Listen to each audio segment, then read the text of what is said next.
देखिए कल हमने आपको पढ़ाया था बहुलक का वर्गीकरण, हम पढ़ा रहे हैं आपको। अपना टॉपिक चल रहा था बहुलक का वर्गीकरण। बहुलक का वर्गीकरण हमने आपको बताया था कि बहुलक को 6 भागों में बांटा गया है। पहला था प्राप्ति स्रोत के आधार पर, दूसरा था संरचना के आधार पर, और तीसरा था संघटक या एकलक इकाइयों के आधार पर। पहले हमने आपको बता दिया था प्राप्ति स्रोत के आधार पर तीनों टाइप बता दिए हैं, प्राकृतिक, अर्ध संश्लेषित और संश्लेषित। दूसरा था संरचना के आधार पर 3 भागों में बांटा गया है, रेखीय बहुलक, शाखित श्रृंखला बहुलक, तिर्यक बद्ध या जाल युक्त या फिर नेटवर्क पॉलीमर, जिसे क्रॉस बंधित पॉलीमर भी कहते हैं। ये मैंने आपको बता दिया है। बहुलक का तीसरा वर्गीकरण भी मैंने आपको बता दिया है। वो जो था तीसरा जो वर्गीकरण है वो संघटक या एकलक इकाइयों के आधार पर था। संघटक ऑब्लिक एकलक इकाइयों के आधार पर, इकाइयों के आधार पर। देखिए संघटक या एकलक इकाइयाँ जो मोनोमर यूनिट्स होती हैं उनके आधार पर बहुलक को 2 भागों में बांटा गया है, जिसका एक भाग मैंने आपको करा दिया था। इसे 2 भागों में बांटा गया है। पहला है समबहुलक और दूसरा है विषम बहुलक। विषम को हम सहबहुलक के नाम से भी जानते हैं। अब देखिए विषम या सहबहुलक के बारे में हम आपको बताए थे। सम के बारे में हमने आपको बता दिया है कि एक ऐसा बहुलक होता है समबहुलक जिसमें प्रयुक्त होने वाली एकलक इकाइयाँ जो होती हैं वे एक समान होती हैं, वो कहलाता है समबहुलक। अब बात करते हैं विषम बहुलक या सहबहुलक की। एक ऐसा बहुलक होता है जिसमें प्रयुक्त होने वाली एकलक इकाइयाँ जो होती हैं वो समान प्रकार के नहीं होती हैं, असमान प्रकार की होती हैं, जिसके मैं एग्जाम्पल आपको कल बता रहा था। देखिए विषम बहुलक हम कल आपको पढ़ा रहे थे, एक एग्जाम्पल मैंने आपको कल बता दिया था। विषम, इसका बी टाइप है विषम ऑब्लिक सहबहुलक, सहबहुलक। देखिए इसमें प्रयुक्त एकलक इकाइयाँ, प्रयुक्त एकलक इकाइयाँ भिन्न भिन्न होती हैं, भिन्न भिन्न होती हैं। यानी इसमें प्रयुक्त होने वाली एकलक इकाइयाँ भिन्न भिन्न होती हैं, असमान प्रकार की होती हैं, इसलिए इसको विषम बहुलक कहा जाता है या फिर इसको सहबहुलक कहा जाता है, जिसे कोपॉलीमर भी कहते हैं। इसमें कल हमने आपको एक बात तो बताई थी, इसमें कोई एक छोटा अणु जैसे H2 है या फिर HCl है या फिर ROH है या फिर NH3 अमोनिया है, इनका निष्कासित होता है, बाहर निकलता है, और प्राप्त होने वाले बहुलक का जो अणुभार होता है एकलक इकाई के अणुभार की तुलना में कम होता है। इसकी जो एग्जाम्पल बनते हैं वो इस प्रकार से हमने कल आपको बताए थे। इसका पहला एग्जाम्पल नायलॉन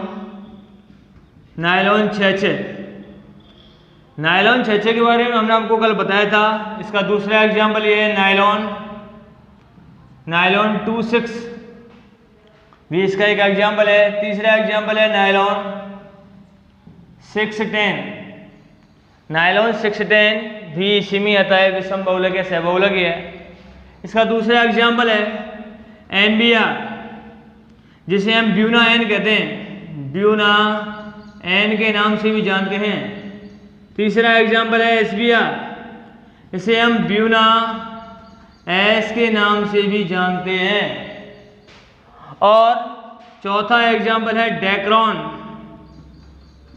जिसे टेरिलीन भी कहा जाता है, इसे टेरिलीन भी कहते हैं। अब देखिए यहाँ पे अपन आपको बता रहे थे कल नायलॉन 6 के बारे में, मैंने आपको बता दिया है। नायलॉन 6 कई बार पूछा भी गया है बोर्ड परीक्षा के अंतर्गत, एक बार और बता देता हूँ। नायलॉन 6 जो होता है, नायलॉन 6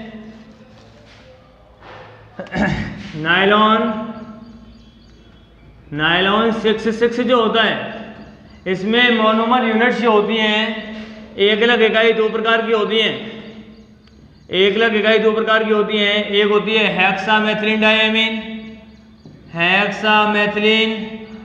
डाइएमीन, और दूसरी एकलक इकाई होती है टेट्रामेथिलीन डाइकार्बोक्सिलिक अम्ल, टेट्रामेथिलीन डाइकार्बोक्सिलिक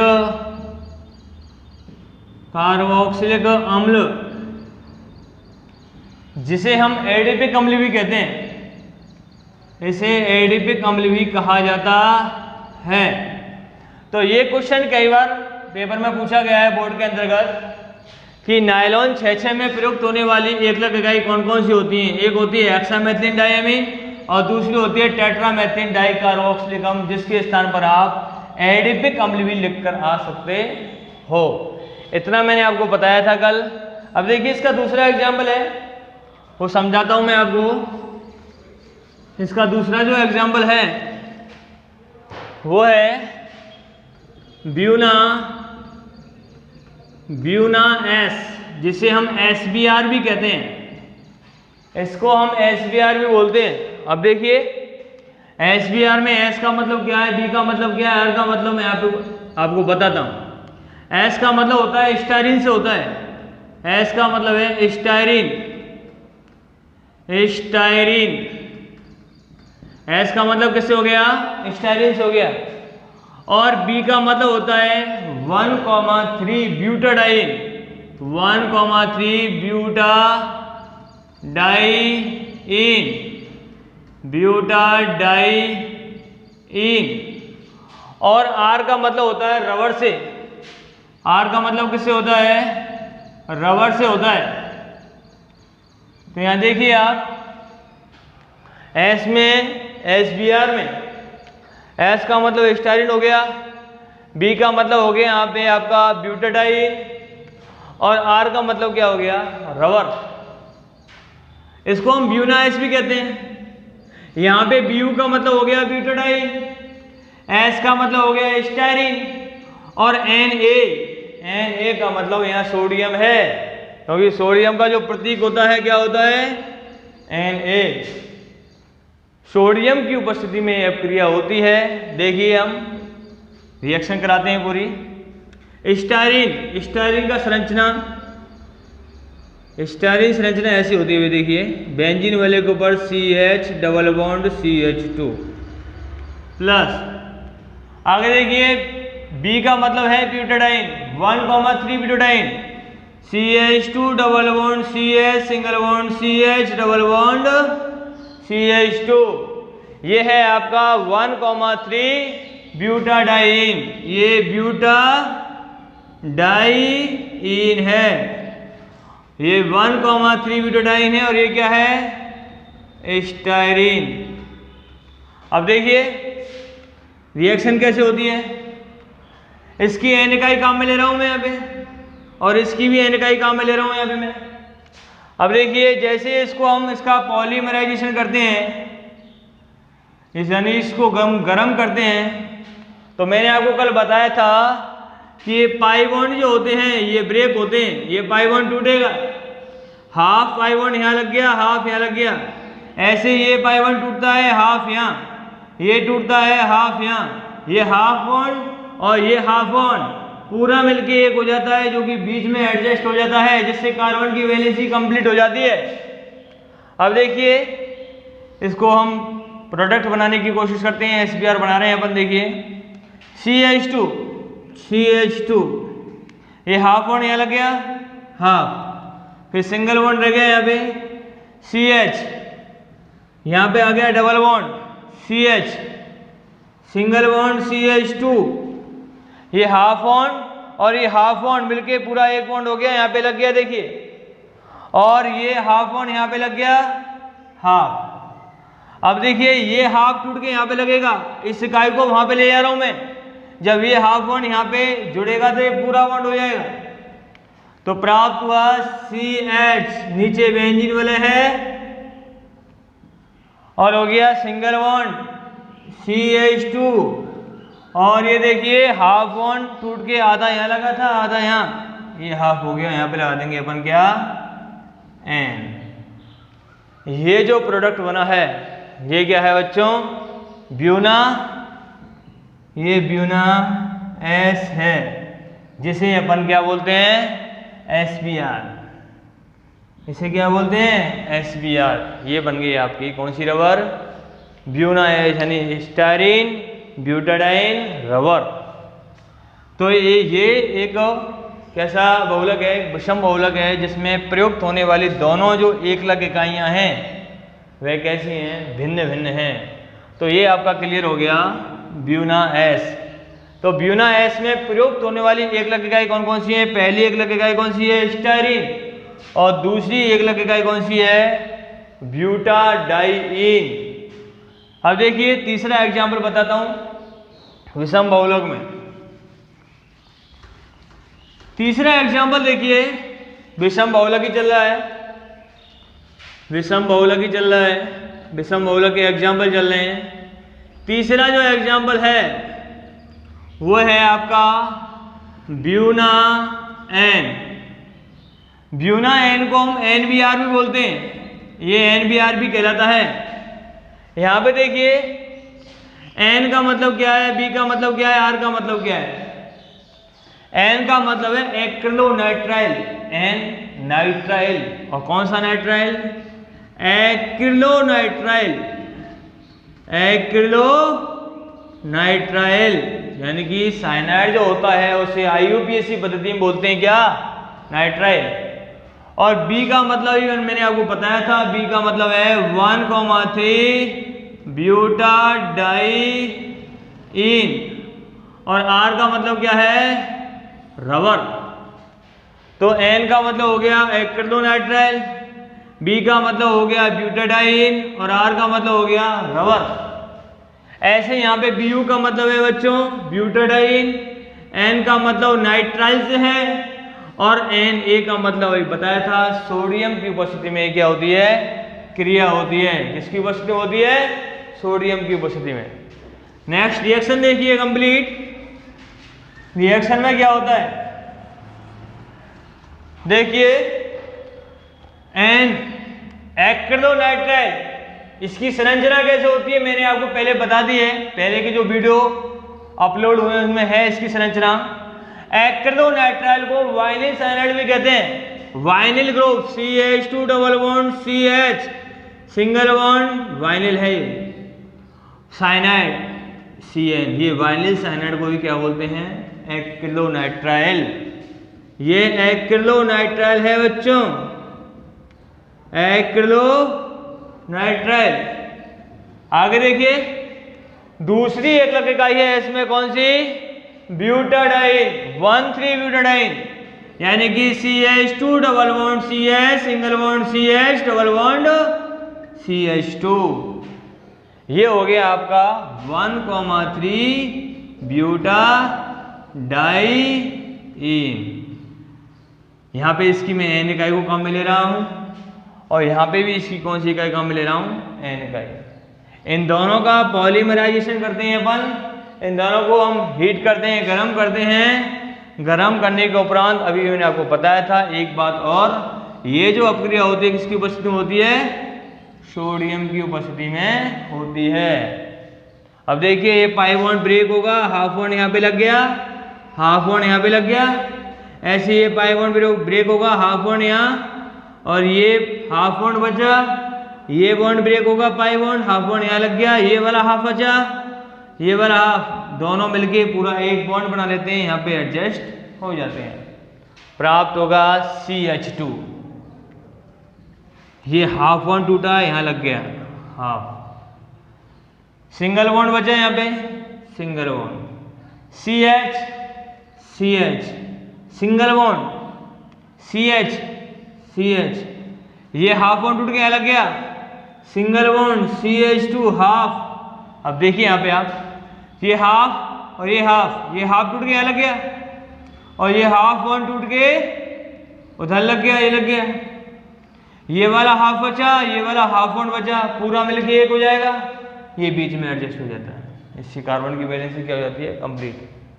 अब देखिए ये हाफ बॉन्ड टूट के यहाँ पे लग गया, अब ये भी हाफ टूटेगा, ये टूट के यहाँ लग जाता है हाफ और ये टूट के यहाँ लग जाता है। जब ये यहाँ पे लगेगा, ये यहाँ पे लगेगा और इसको हम उठा के वहां रखेंगे तो ये हाफ बॉन्ड और ये हाफ बॉन्ड पूरा मिलके एक बॉन्ड हो जाएगा। प्राप्त होगा CH2 single bond CH CN और यहाँ पे आ गया क्या आपका N। ये जो अपने को पॉलीमर प्राप्त हुआ है ये क्या है? ब्यूनाइन। ये क्या है? ब्यूनाइन। इसे कहते हैं हम क्या? NBr। क्या कहते हैं इसको हम? NBr। तो ये तीसरा एग्जाम्पल है विषम बहुलक का। पहला एग्जाम्पल बताया था नायलॉन 6, दूसरा बता दिया SBr, तीसरा बता दिया NBr। अब देखिए एक एग्जाम्पल और बताता हूँ, डेक्रोन या टेरिलीन। चौथा एग्जाम्पल है, लास्ट एग्जाम्पल है, उसके बाद आगे चलेंगे अपन। लास्ट एग्जाम्पल देखिए, चौथा एग्जाम्पल देखिए, डेक्रोन या टेरिलीन। टेरिलीन जिसे हम क्या कहते हैं? डेक्रोन कहते हैं। क्या कहते हैं? डेक्रोन। ये जो एक बहुलक है, विषम बहुलक का एग्जाम्पल है, एक पॉलीएस्टर बहुलक है ये। इसमें एकलक इकाइयां जो होती हैं, इसमें एकलक इकाई जो होती हैं वो भी दो प्रकार की होती हैं। एक होता है एथिलीन ग्लाइकॉल, एक होता है एथिलीन ग्लाइकॉल, और दूसरा होता है टरथैलिक अम्ल। टरथैलिक अम्ल। टरथैलिक अम्ल का जो IUPAC नाम है वो है बेंजीन 1,4 डाई कार्बोक्सिलिक अम्ल। बेंजीन 1,4 डाई कार्बोक्सिलिक अम्ल। देखिए एथिलीन ग्लाइकॉल और टरथैलिक अम्ल, बेंजीन 1,4 डाई कार्बोक्सिलिक अम्ल इसका IUPAC नाम है। यानी टेरिलीन या डेक्रोन में दो एकलक इकाई होती हैं जिनके नाम आपके सामने लिखे हुए हैं। ये भी मोस्ट है, कई बार पूछा गया है, एकलक इकाई कई बार पूछी गई है इसकी। एथिलीन ग्लाइकॉल सूत्र क्या होता है? CH2OH CH2OH, ये एथिलीन ग्लाइकॉल है भाई। यानी इसको हम यहाँ लिखते हैं CH2OH, और यहाँ पे आ गया CH2OH प्लस। टरथैलिक अम्ल, बेंजीन 1,4 डाई कार्बोक्सिलिक अम्ल। बेंजीन स्ट्रक्चर बनाया इस प्रकार से, 1,4 डाई कार्बोक्सिलिक अम्ल, एक कार्बोक्सिलिक समूह और दूसरा ये रहा आपका कार्बोक्सिलिक समूह। अब देखिए यहां से, यहां पे लगा लिया मैंने N, इसकी N इकाई काम में ले ली, और यहाँ पे भी क्या लगा लिया मैंने N, इसकी भी N इकाई मैंने क्या ले ली? काम में ले ली। अब देखिए ये हो गया आपका एथिलीन ग्लाइकॉल, ये वाला भाग, और ये वाला पूरा भाग हो गया आपका कौन सा अम्ल? टरथैलिक अम्ल। कौन सा अम्ल है ये? टरथैलिक अम्ल। जब इन दोनों को गर्म किया जाता है, इन दोनों का पॉलीमराइजेशन किया जाता है, जब इन दोनों का पॉलीमराइजेशन किया जाता है, इन दोनों को गर्म किया जाता है, तो इसमें से एक छोटा अणु निकलता है, एक जल का अणु निकलेगा। यानी कि इसमें से देखिए OH जाएगा यहां से, और यहां से क्या जाएगा? H। तो H, ये वाला H, और OH मिलके क्या हो जाएगा? H2O। यानी NH2O, जल के N मॉलिक्यूल्स जो होते हैं वो क्या हो जाते हैं? भार हो जाते हैं। अब देखिए ये एथिलीन ग्लाइकॉल है, इसके साइड में इकाई जोड़ेंगे तो कौन सी जोड़ेंगे? टरथैलिक अम्ल वाली। और ये टरथैलिक अम्ल है, इसके साइड में इकाई जोड़ेंगे हम, तो इसके समान तो जोड़ेंगे नहीं, दूसरी जोड़ेंगे कौन सी? Ethylene glycol. जब इसके साइड में टरथैलिक अम्ल जोड़ेंगे तो यहां से क्या फ्री हो जाएगा? H। और इसके साइड में जब दूसरी इकाई, विपरीत इकाई जोड़ेंगे, क्या जोड़ेंगे? एथिलीन ग्लाइकॉल, तो इसमें से क्या फ्री हो जाएगा? OH। तो प्राप्त क्या होगा? देखिए यहां बचेगा O, वैलेंसी फ्री, CH2, और ये बचा O जुड़ेगा किससे? C से, C डबल बॉन्ड O, और ये बेंजीन वाले हो गए इस प्रकार से, और ये हो गया C डबल बॉन्ड O, और यहाँ भी वैलेंसी फ्री। यहाँ पे क्या लगा देंगे अपन? N। ये जो अपने को एक बहुलक प्राप्त हुआ है, ये क्या है? टेरिलीन है। क्या है? टेरिलीन, जिसे हम क्या कहते हैं? डेक्रोन कहते हैं। क्या कहते हैं? डेक्रोन। ये आपके 4 एग्जाम्पल मैंने आपको यहाँ बताए हैं। पहला था नायलॉन 6, दूसरा था ब्यूना एन या NBR, तीसरा था ब्यूना S या SBR, और चौथा है आपके सामने डेक्रोन या टेरिलीन, जिसमें एक लग इकाई आपके सामने लिखी हुई हैं। नायलॉन 6 और डेक्रोन या टेरिलीन मोस्ट हैं, इनमें एक लग इकाई पूछी जाती हैं। हालांकि ब्यूना एन में भी पूछी गई हैं बोर्ड में, ब्यूना S में भी पूछी गई हैं। ये हो गया आपका विषम बहुलक। नेक्स्ट अब आगे चलते हैं। देखिए नेक्स्ट बात करते हैं अपन बहुलक का वर्गीकरण। पहला हो गया प्राप्ति स्रोत के आधार पर, दूसरा हो गया संरचना के आधार पर, तीसरा हो गया संघटक या एकलक इकाई के आधार पर, चौथा जो वर्गीकरण है वह है आणविक बलों के आधार पर। आणविक बलों के आधार पर, आणविक बलों के आधार पर बहुलक को 2 भागों में बांटा गया है।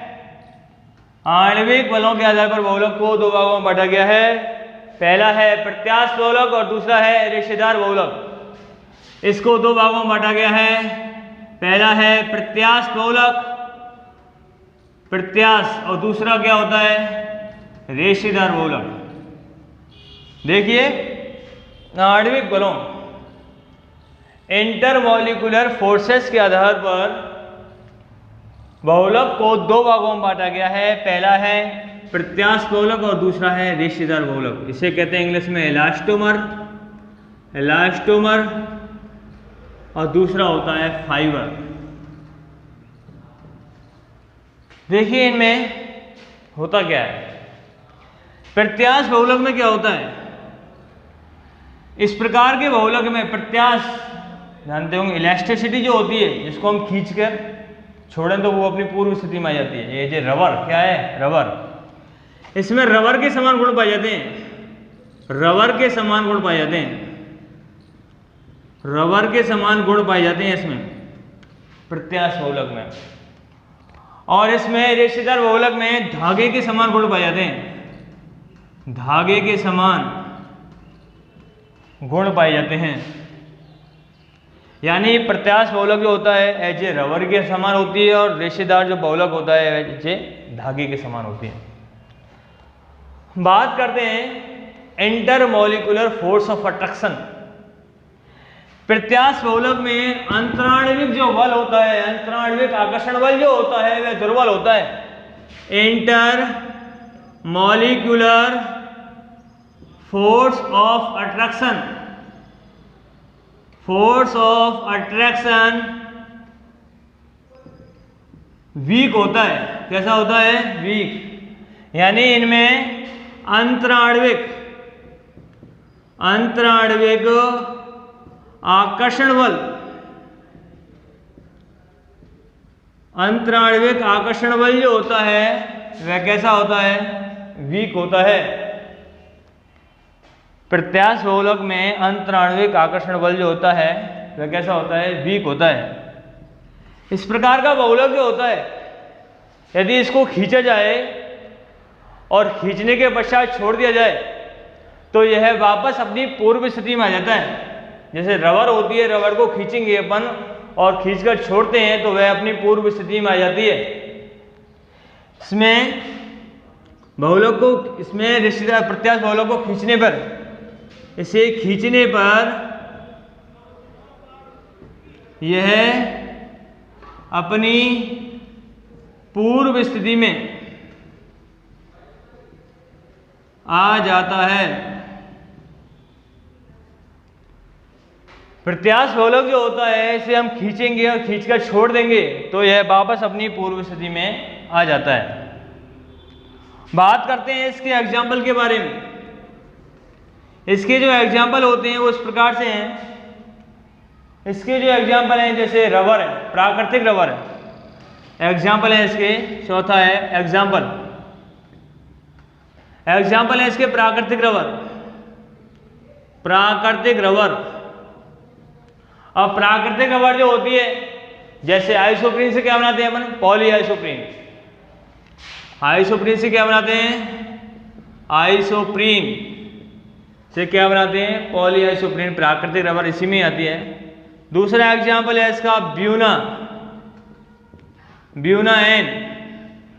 तीसरा एग्जाम्पल है ब्यूना एस। ये इसके कुछ क्या है? एग्जाम्पल हैं। दोबारा सुनिए।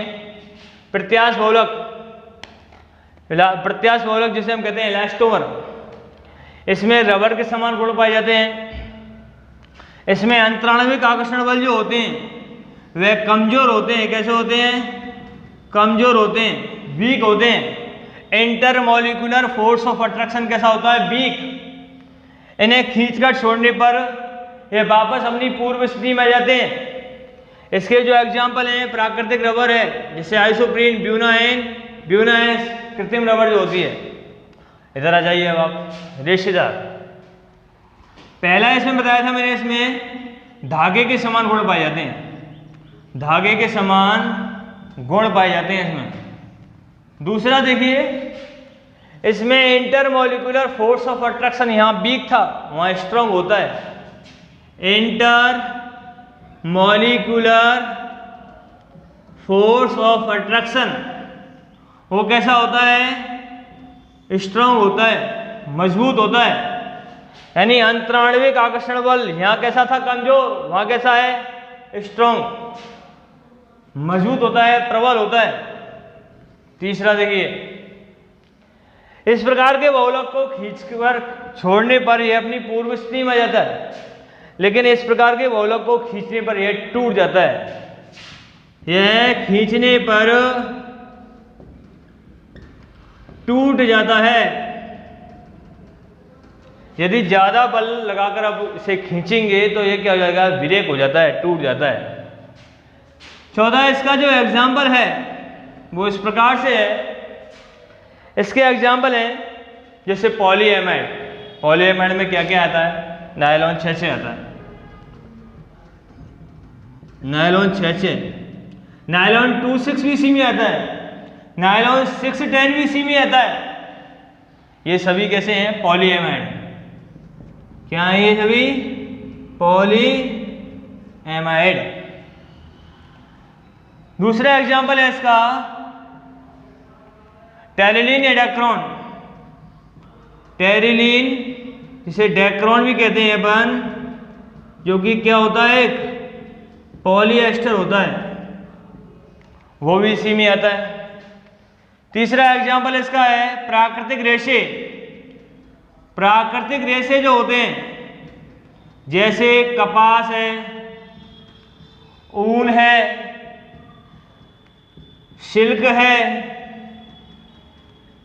आदि, इसी में प्राकृतिक रेशे सम्मिलित किए जाते हैं। ये हो गया आपका आणविक बलों के आधार पर वर्गीकरण। चौथे प्रकार का वर्गीकरण हम आपको पढ़ा रहे हैं, जिसमें आणविक बल के आधार पर इसको दो भागों में बांटा गया है। पहला है प्रत्यास्थ, दूसरा है रेशेदार। प्रत्यास्थ बहुलक, इसमें रबर के समान गुण पाए जाते हैं, इसमें धागे के समान गुण पाए जाते हैं रेशेदार में। दोनों में अंतर करके बता रहा हूं। प्रत्यास्थ, इसमें अंतराणविक आकर्षण बल जो होता है कमजोर होता है, इसमें अंतराणविक आकर्षण बल कैसा होता है? स्ट्रांग होता है। इन्हें खींचकर छोड़ने पर ये वापस अपनी पूर्व स्थिति में आ जाते हैं। यदि इन्हें खींचेंगे, अधिक बल लगाकर खींचेंगे तो ये क्या हो जाते हैं? टूट जाते हैं। आगे देखिए, इसके जो एग्जाम्पल हैं प्राकृतिक रबर आइसोप्रीन है, कृत्रिम रबर ब्यूना एन है, ब्यूना एस है। इसके जो एग्जाम्पल है नायलॉन 6 है, नायलॉन 26 है, नायलॉन 610 है, जो कि एक पॉलीएमाइड है। दूसरा एग्जाम्पल टेरिलीन डेक्रोन है, जिसे पॉलीएस्टर भी कहा जाता है। तीसरा एग्जाम्पल प्राकृतिक रेशे, कपास है, ऊन है, सिल्क, रेशम है आदि इसी में आते हैं। ये हो गया रेशेदार, ये हो गया आपका प्रत्यास्थ। नेक्स्ट आगे चलते हैं। देखिए, पांचवा जो वर्गीकरण है, पांचवा जो वर्गीकरण है वह है तापमान विभार के आधार पर।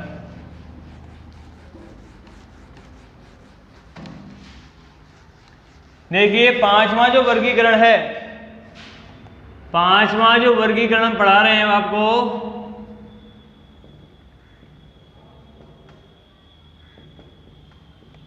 वो है तापमान व्यवहार के आधार पर।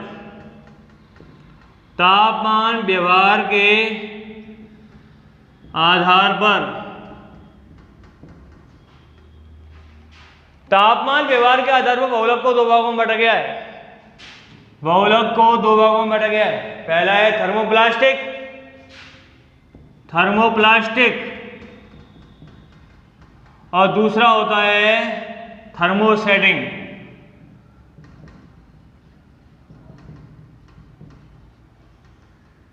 Thermosetting polymer. तापमान व्यवहार, टेम्परेचर जो व्यवहार होता है उसके आधार पर बहुलक को दो भागों में बांटा गया है, थर्मोप्लास्टिक और थर्मोसेटिंग बहुलक। इनमें देखिए क्या होता है, दोनों ही मोस्ट हैं। थर्मोप्लास्टिक जो बहुलक होता है उसे ताप सुनम्य या ताप सुघट्य बहुलक कहा जाता है। इसको ताप सुनम्य या ताप सुघट्य बहुलक कहा जाता है, बहुलक कहा जाता है। इसको बोला जाता है ताप दृढ़ बहुलक। इसे ताप दृढ़ बहुलक कहा जाता है, ताप दृढ़ बहुलक कहा जाता है। दूसरा अंतर क्या होता है थर्मोप्लास्टिक में, इसमें रेखीय तथा कम शाखित श्रृंखला पाई जाती है। इसमें रेखीय तथा कम शाखित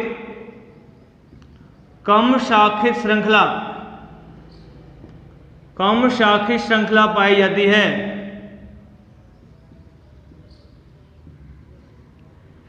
इसमें जो श्रृंखला होती है वह कम शाखित होती है, जिसमें शाखाएं कम होती हैं, और अधिकतर वो कैसी होती है, रेखीय होती है। इसमें क्या होता है, इसमें तिर्यक बंध पाए जाते हैं। इसमें तिर्यक बंध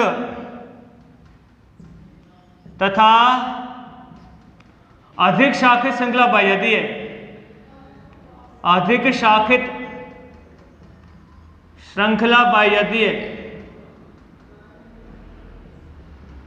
देखिए इसमें पहला हो गया, इसे ताप सुनम्य या ताप सुघट्य बहुलक कहा जाता है, इसे बोलते हैं ताप दृढ़ बहुलक।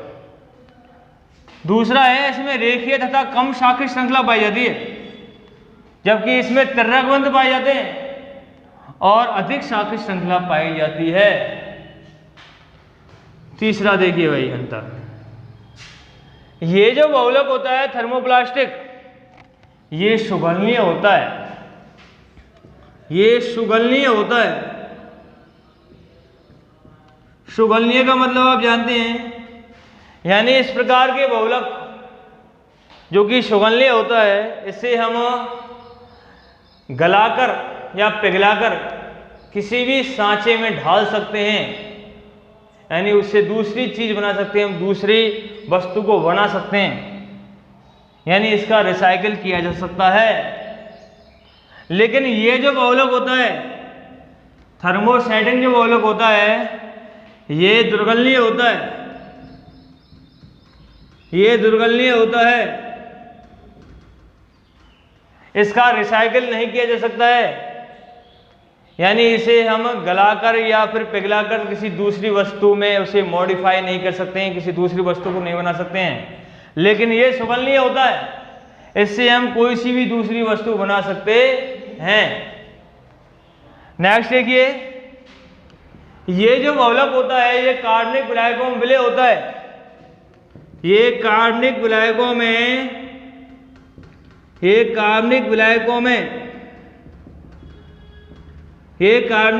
में विलय होता है, जबकि ये जो बहुलक होता है ये कार्बनिक विलायकों में अविलय होता है। कार्बनिक विलायकों में अविलय होता है, अविलय होता है। ये विलायकों में विलय होता है, वे विलय नहीं होता है, वे क्या होता है, अविलय होता है। देखिए, और इस प्रकार के बहुलक को हम पुनः प्राप्त कर सकते हैं। इसे पुनः प्राप्त किया जा सकता है। इसे पुनः प्राप्त किया जा सकता है। इसे पुनः प्राप्त नहीं किया जा सकता है। पुनः प्राप्त नहीं किया जा सकता है। नहीं किया जा सकता है।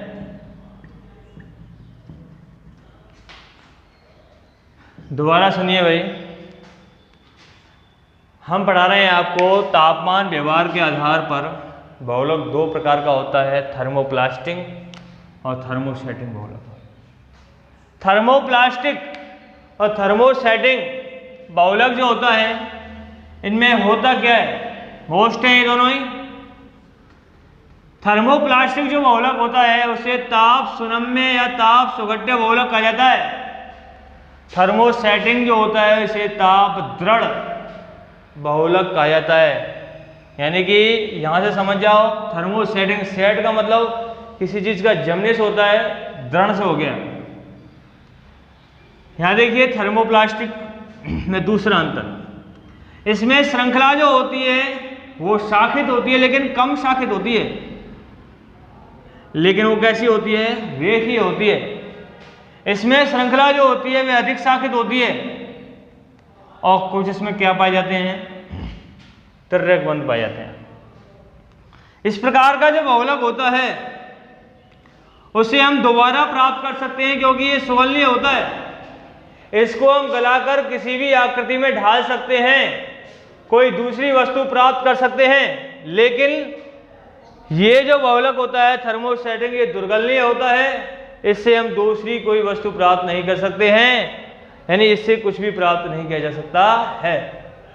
देखिए भाई, इस प्रकार का जो बहुलक होता है थर्मोसेटिंग, इसे पुनः प्राप्त नहीं किया जा सकता है। इस बात को ध्यान रखना। इसका रिसाइकिल नहीं किया जा सकता है, क्योंकि दुर्गलनीय होता है। एक बार जो वस्तु बन गई इस बहुलक में, इस पर एक बार जो वस्तु बन गई वह बनी रहती है, उसको हम पिघला नहीं सकते, ना ही उसको हम गला सकते हैं, क्योंकि ये दुर्गलनीय होता है। और ये जो बहुलक होता है कार्बनिक विलायकों में विलय नहीं होता है, अविलय होता है। और अब बात करते हैं इसके एग्जाम्पल के बारे में। एग्जाम्पल मोस्ट हैं, ये पूरा ही मोस्ट है वैसे तो। इसके जो एग्जाम्पल हैं वो इस प्रकार से, देखिए इसके जो एग्जाम्पल हैं, एग्जाम्पल देखिए, थर्मोप्लास्टिक का जो एग्जाम्पल है, इसका जो एग्जाम्पल है वह है पॉलीथीन। पॉलीथीन इसी में आता है। पॉलीस्टाइरिन, पॉलीस्टाइरिन भी इसी में आता है। नेक्स्ट पॉलीएक्रिलोनाइट्राइल, पॉलीएक्रिलोनाइट्राइल जिसे हम शॉर्ट में बोलते हैं PAN। नेक्स्ट PVC भी इसी में आता है। पॉलीप्रोपिन भी इसी में आता है।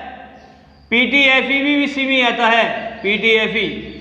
ये इसके कुछ क्या है, एग्जाम्पल हैं। पहला एग्जाम्पल पॉलीथीन, दूसरा पॉलीस्टाइरिन, इसे PS कहते हैं, इसे शॉर्ट में PE भी कहते हैं। पॉलीएक्रिलोनाइट्राइल, इसे पान कहते हैं, PN, पॉलीएक्रिलोनाइट्राइल।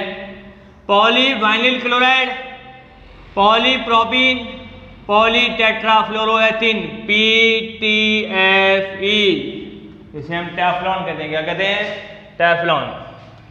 इसके जो एग्जाम्पल हैं थर्मोसेटिंग के, पहला जो एग्जाम्पल है बेकेलाइट है। बेकेलाइट प्लास्टिक इसी में आता है। दूसरा जो एग्जाम्पल है वह है melamine formaldehyde resin. Melamine formaldehyde, melamine formaldehyde resin, melamine formaldehyde resin इसी का एग्जाम्पल है। और तीसरा इसका एग्जाम्पल है urea, urea formaldehyde, urea formaldehyde resin, urea formaldehyde resin. भी इसी का ही एक एग्जाम्पल है। एग्जाम्पल मोस्ट है बच्चों, दोबारा सुनिए। थर्मोप्लास्टिक का एग्जाम्पल पॉलीथीन, पॉलीस्टाइरीन, पॉलीएक्रिलोनाइट्राइल PAN, या फिर PVC पॉलीविनाइल क्लोराइड, PP का मतलब पॉलीप्रोपीन, PTFE पॉलीटेट्राफ्लोरोएथीन जिसे हम टेफ्लॉन कहते हैं। थर्मोस्टैटिक का जो एग्जाम्पल है वो है पहला वेकेलाइट प्लास्टिक। वेकेलाइट प्लास्टिक बनती कैसे, ये आगे की वीडियो में बताया जाएगा, आगे आएगी ये। मेलामाइन फॉर्मेल्डिहाइड रेजिन, ये भी सी में आता है, इसको बताएंगे आगे।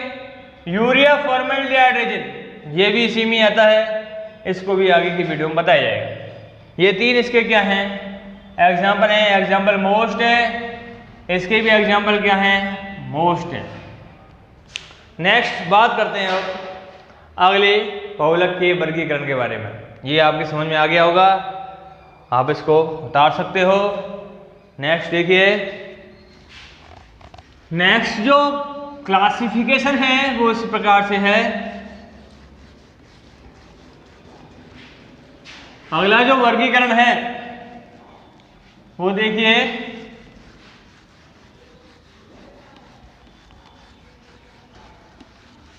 नेक्स्ट देखिए, छठवां जो वर्गीकरण है वह है संश्लेषण या बहुलकन के आधार पर। संश्लेषण बहुलकन के आधार पर, संश्लेषण या बहुलकन के आधार पर बहुलक को दो भागों में बांटा गया है। इसको दो भागों में बांटा गया है, यानी कि वैज्ञानिक थे 1929 में, 1929 में वैज्ञानिक साइंटिस्ट कैरोथर्स वैज्ञानिक थे। कैरोथर्स ने संश्लेषण या बहुलकन के आधार पर 1929 में वैज्ञानिक कैरोथर्स ने संश्लेषण या बहुलकन के आधार पर बहुलक को दो भागों में डिवाइड किया, बहुलक को दो भागों में बांटा। पहला था योगात्मक ऑब्लिक, इसे कहते हैं योगज बहुलक,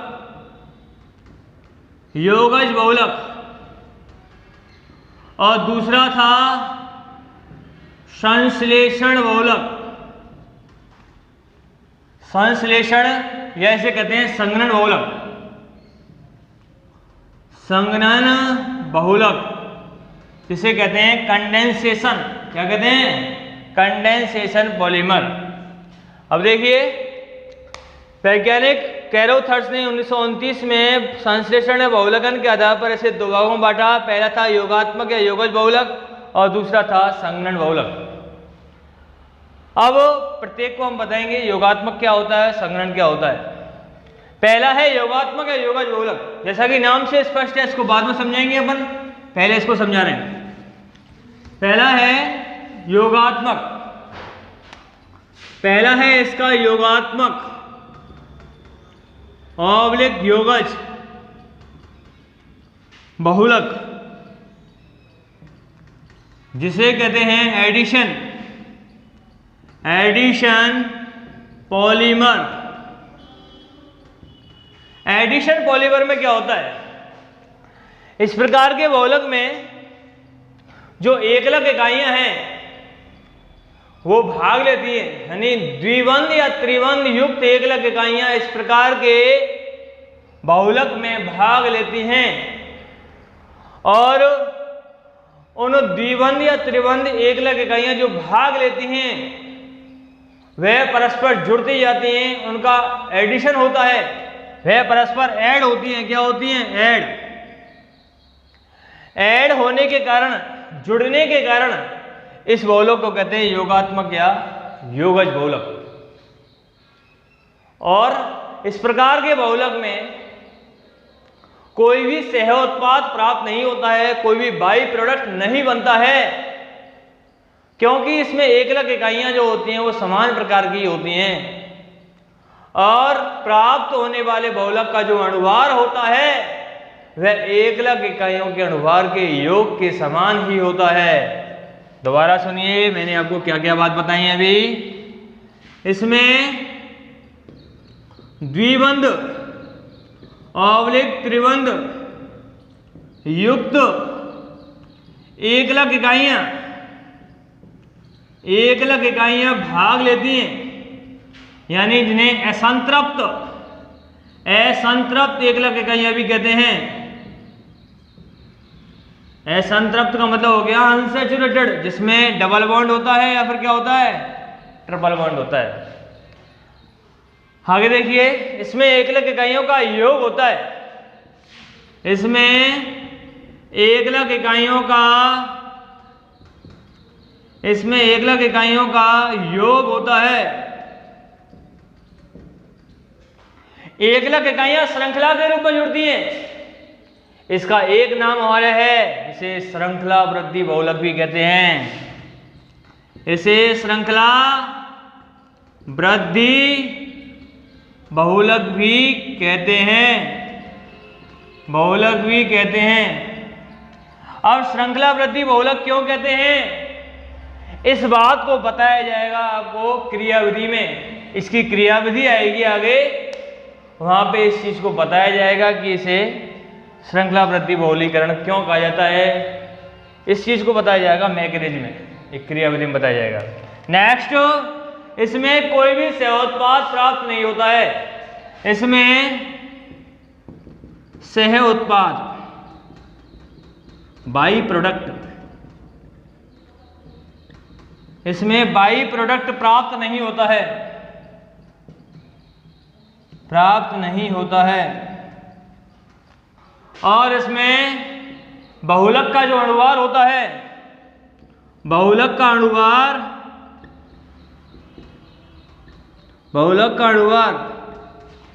एकलक इकाइयों के